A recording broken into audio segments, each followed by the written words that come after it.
Today on the CTV News at 5, fatal house fire. A 90-year-old senior dies in an overnight blaze. Plus, a Lethbridge man pleads guilty to manslaughter.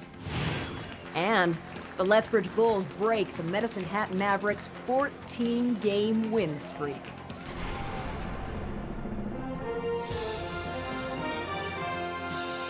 CTV News with Jackie Scantlebury. Good afternoon. Police and investigators are looking into the cause of an overnight house fire that claimed the life of an elderly Lethbridge woman. The blaze was spotted around 2 a.m., but by the time firefighters arrived, it was too late to save anyone inside. The body of a woman was later removed. Neighbors described the person who lived there as an active and independent 90-year-old. Terry Vogt reports. The fire was called in just before 2 in the morning, but by then the house was fully engulfed in flames. One neighbor managed to take this video as he was on the phone to 911. Woke up and all I seen was fire. But I mean, it's like at that point it was unhelpable. They woke me up at about 2 o'clock in the morning and banged on my door and said, "There's a fire next door, get out." 15 firefighters, crews from 2 stations, responded to the blaze, but it was another 3 hours before it was safe enough to go inside and conduct a search. About 5 o'clock in the morning, following the fire being put out, investigators did find a female deceased in the residence. Police say the family has been notified. Friends and neighbors have identified the person living in the house as 90-year-old Daisy Procure, a lifetime member of the Lethbridge Seniors Organization and other service clubs. She was very active. She walked everywhere, very nice, but yeah, very sad. One neighbor tells me he returned home around midnight. At that time, the street was quiet. The lights were on in the house and everything appeared to be okay. But less than 2 hours later, the street was in turmoil. And I come out to the front of the house, and our house was all lit up orange. I opened up the window and seen that Daisy's house was engulfed in flames. The initial damage is estimated at $250,000. Neighbors say Daisy also had a dog and possibly 3 cats. It's confirmed the dog died in the fire. Officials say they haven't seen any of the cats. Terry Vogt, CTV News, Lethbridge. Damage is pegged at around $250,000. Police and fire investigators say they're working together to determine where and how the blaze started.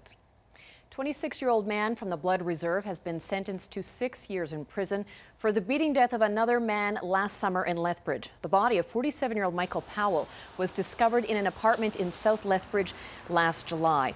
2 men were arrested in connection with the death. This morning, one of them, 26-year-old Kelsey Prairie Chicken, pleaded guilty to a charge of manslaughter. The Crown said that Powell was attacked after being accused of being a pedophile. He was punched a number of times and then kicked in the face and the body. Court heard Prairie Chicken had a difficult childhood and was subjected to physical and verbal abuse while in foster care. Friends and family say Prairie Chicken turned to alcohol after a family tragedy. He was getting his life together. He had his wife, they had a son, and just before the incident happened, his wife died in a fatal car crash. So he was already going through a lot at the time. He knows what he did wrong, and he's willing to serve his time for it and try and better himself while he's in there and, make his life better, because he does have a little baby boy that he needs to take care of when he gets out. Powell's family would not comment on camera. The judge handed down a 6-year prison sentence after receiving a joint submission from the Crown and Defense. Prairie Chicken will receive 18 months credit for the time that he's already spent in custody. That means he has 54 months left to serve.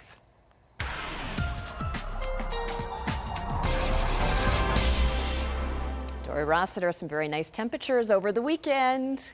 Absolutely, and this is what people have been waiting for. Of course, all the car aficionados are looking forward to street wheelers, and looks like we have some good conditions. There is a small chance of a shower tonight, a little bit of a cloud deck over us right now, but other than that, looks like clear sailing, lots of sunshine, and really nice temperatures. I'll have all the details in a couple of minutes.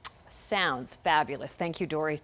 Well, now that all that hail has stopped, many car owners are finally getting to look at their hail-damaged vehicles to be repaired. Collision centers and repair shops around Lethbridge have been inundated with claims and hail-damaged cars. Many businesses have had to call in extra help from other provinces.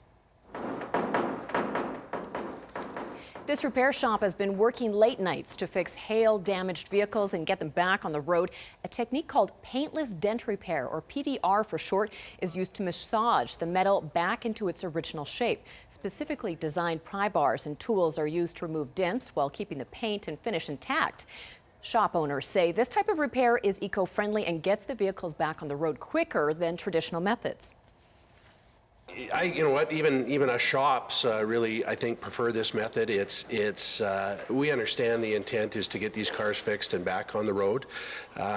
It is ultimately the quicker relates to less rental car days, less rental car dollars. The process can equal out in cost sometimes. It's not cheap, but it does save the paint work, and that's always a superior option when you can make that happen. Damaged vehicles are first given an estimate from the insurance company and then sent in for repairs. A few estimates that have come through this shop have topped $10,000. A state of emergency has been lifted in flood-stricken High River. Premier Alison Redford says the province is handing control of the town to its own council. She says provincial support will remain for the community of 13,000, which, as you remember, was entirely evacuated when floodwaters hit. Redford also says the province is considering a policy to address whether rebuilding should be allowed in areas prone to flooding. She says it's complicated because it's going to impact people's lives, but the province can't continue to say to people it's okay to build in a floodway. Now, meanwhile, the man known for making it right is in High River today. Mike Holmes is touring the flood damage and speaking at the High River Info Expo. We'll have more on Holmes and the expo coming up at 5:30. And a reminder about a big flood relief fundraiser happening. Tomorrow, a benefit concert is being held at the Smokehouse Barbecue and Bar on Mayor McGrath Drive, south in Lethbridge. It starts at noon, goes until close. At least 12 local bands have volunteered their talent. There will be silent auction items as well. All proceeds are going towards the Salvation Army flood relief efforts. Organizers of the Street Machine Weekend say they don't expect flooding and recent storms to have an impact on the number of visitors arriving in Lethbridge for their annual event. Car enthusiasts come from all over to show off their wheels and take part in the Friday night cruise. Organizers say they usually get entries from Calgary and High River, but some people might be a little busy this year. They won't know the full impact, though, until after registrations close. Last year, there were more than 500 entries in the show and shine, 730 entries in the cruise. Police will be cracking down on speeding, stunting, and other driving infractions, but organizers say the vast majority of people understand it's a fun family event. There's always one or two that figure it's a free-for-all. It's Street Machine Weekend, but that's simply not the case. All the rules of the road apply for the cruise. If you want to burn tires and try and go fast, the 100-foot dash is there. It's got a little bit for everybody, and the cost is extremely reasonable. Cruise registration is already underway and continues until the parade-style cruise gets underway on 3rd Avenue South at 7 p.m. It goes until 10 o'clock tonight. The 100-yard dash starts 11 a.m. in the morning, with a show and shine scheduled to go from 9:30 until 3 on Sunday at the downtown Galt Gardens. An acclaimed Lethbridge sanctuary is receiving an award this weekend in honor of its birthday. The Nikki-Yoko Japanese Garden turns 46 this Sunday. To commemorate its anniversary, one of the garden's original artifacts will pay a visit, and the Governor General Council of Japan will honor Nikki-Yoko with an award. The garden was recently named one of Canada's top 10 must-see gardens by an online travel website, and now sits 21st among the top 300 gardens in the U.S. and Canada. It's great because we're receiving a lot of recognition, and it's just people are overwhelmed when they come and hear the story about the garden and the importance of it, joining the two countries together. So it's just great because it's making people aware of the garden and kind of the purpose of it. Activities run from 11 until 3 this Sunday, and of course, it's a birthday, so cake will be served. The University of Lethbridge is exploring new bonds with a university in Mexico. The U of L has begun talks with the University of Quintana Roo in Mexico to explore bonds between the two universities. The goal of the collaboration to increase student mobility, create more research abilities, and spawn future relationships with other universities around the world. The U of L says talks have been going well and is looking to send at least one student down to Mexico and have one student come up to Lethbridge. Universities is to make sure that our undergraduate and graduate students have opportunities to engage with people from around the world, both in terms of traveling to other universities and other cultures, and also having students and faculty come from other universities and other cultures. The U of L is looking to send its first student and faculty member to Mexico in the fall of this year. Time now for a look at how the markets wrapped up the week. When we come back, Dory's got your weekend forecast.